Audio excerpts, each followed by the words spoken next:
Esse man aqui também, o Parlamento trata presupuesto para o ano 2023.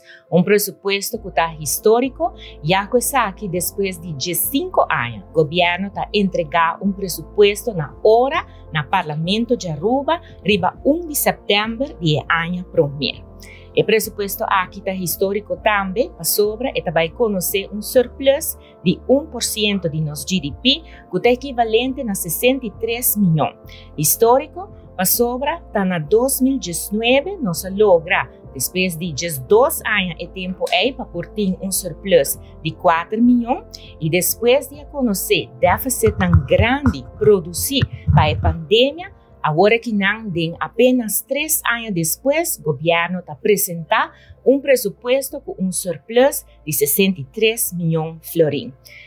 De banda também, o presupuesto aqui é debate seguro, então histórico, mas para promover viagem de 9 anos no nosso país, full, lo qual a oposição queda sem apresentar para o debate. De toda maneira, nós aqui não.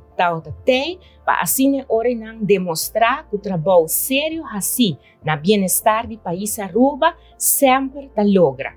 Nós esperamos agora que não segura para o presupuesto aqui queda finalizar com a aprovação do Parlamento de Aruba.